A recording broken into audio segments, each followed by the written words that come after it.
We're aiming for like 50.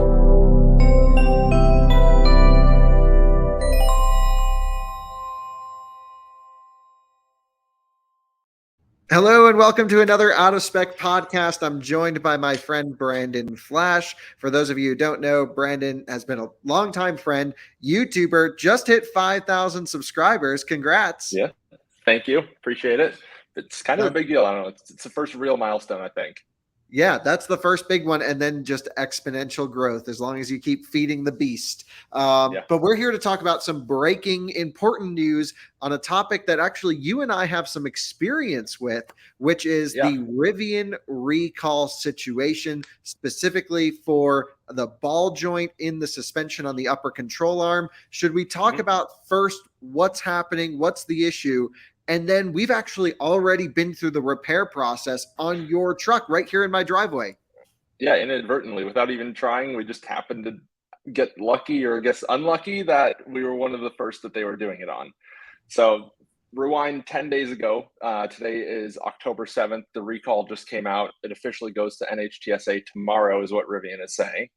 And basically, they issued a recall for the front upper control arm nuts, and that they're not tight enough. So if you're not familiar with Rivian suspension, it's a double wishbone front suspension. So it has control arms on the top and the bottom. So this is connecting the steering knuckle that goes vertically to the upper control arm that's horizontal. And it seems that there was some sort of torquing issue, whether it was a calibration issue or just not being torqued properly at all at the factory, and they're either loosening or backing off completely. I know there were 2 reported cases of the wheels flopping. One flopped in, one flopped out. I think it's just a matter of how it was loaded at that moment. And basically, my story is that 10 days ago, I got a call from Rivian at 7:30 in the morning.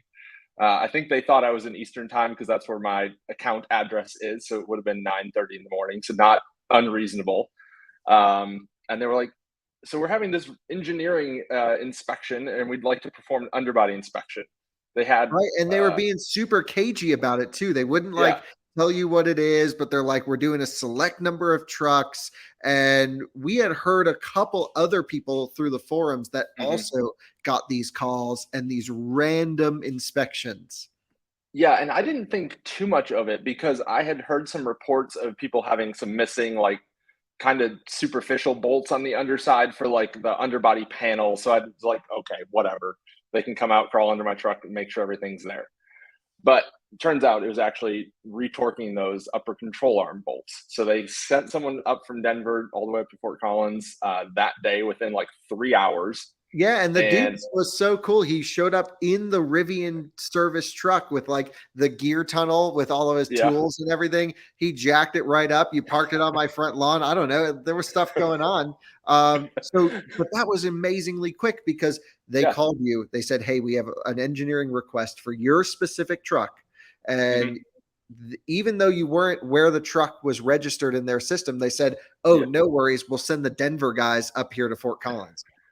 Exactly. Yeah, they were wanting to send someone all the way from Atlanta to Charlotte same day, or maybe their mobile service tech. I think the nearest one is based in like Columbia, over an hour away. But still, they were wanting to do this urgently, which is good to hear. It's good they're taking this very seriously. But the mobile service tech that we talked to when he came and did it, they only had a list of, I think it was like 40 or 50 trucks. So that may have just been for that area or just that specific batch of vehicles they wanted to inspect.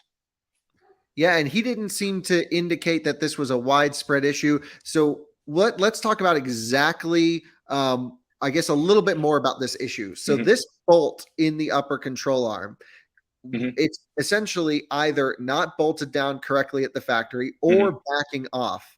And like you Mm-hmm. had mentioned, it's causing the wheels to fall over, Yeah. which is not a good situation. And we have heard of this happening actually, Yeah. and specifically maybe in high suspension. Maybe it doesn't make too much of a difference, but I remember Mm-hmm. one case hearing about the dude was like fully lifted and it flopped over. Mm-hmm.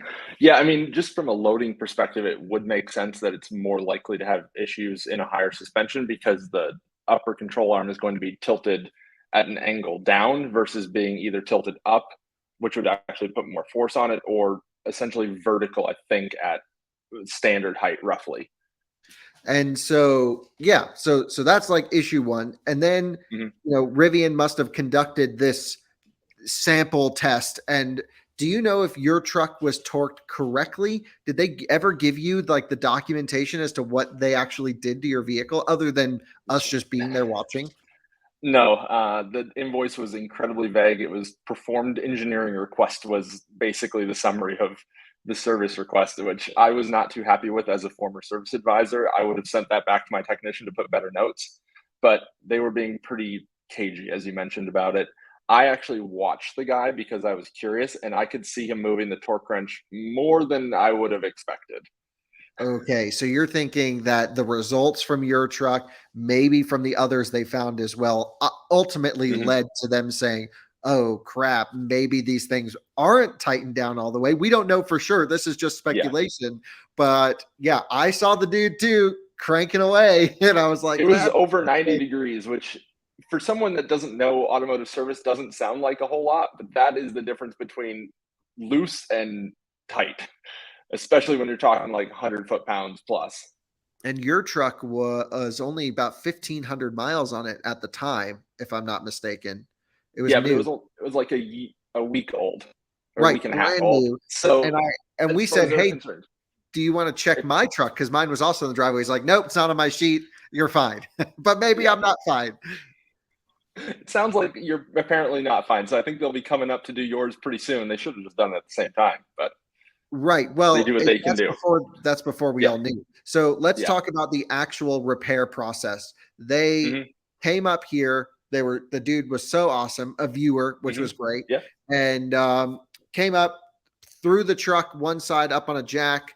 pulled the wheel off, got up there, click, click, click, click, click.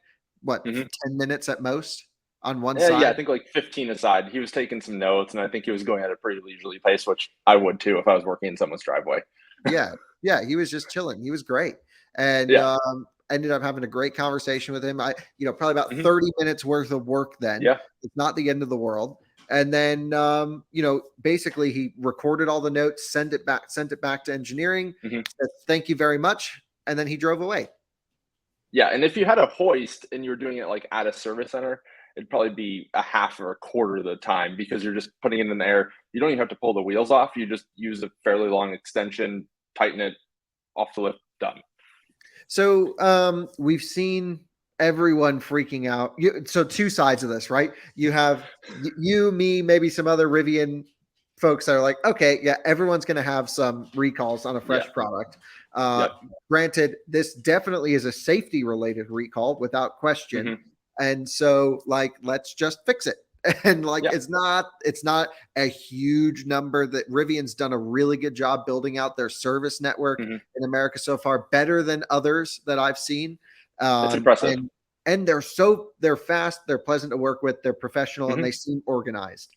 Yeah. So, do you think it's that big of a deal that they have to recall every, let's just say, almost every Rivian up Mhm. to this point?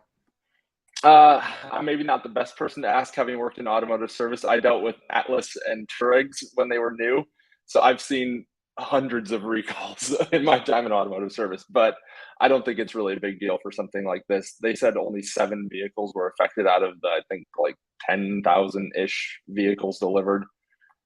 Pretty low percentage, I'd say.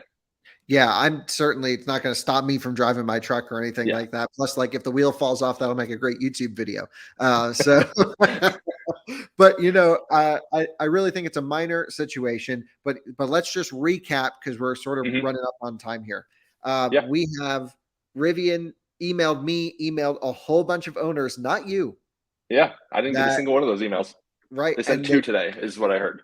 yes, got two emails, and it basically says there's a safety recall update. It says Rivian Automotive LLC has decided that a defect which relates to motor vehicle safety exists in certain model year 2022 R1T, R1S, and EDV. So it affects the van as well. So Hmm. R1T, R1S, and the van.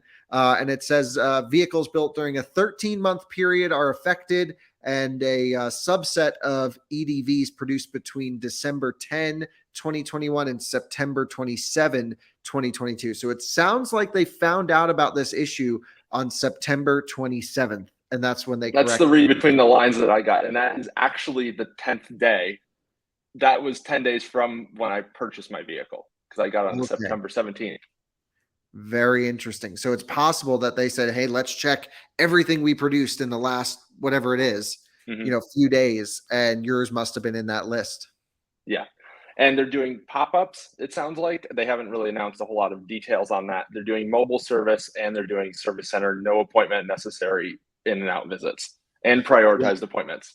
It says there's nothing I have to do, no appointment needed. But basically it's just like trip interruption and towing services will be available at no cost, which is nice because there was also a story that they're starting to charge for towing, which I heard, which was seemingly extremely expensive, like $55 just to call the tow truck and then $6.50 a mile. That's what I saw. Yeah. Something like that. That can be a separate podcast, maybe.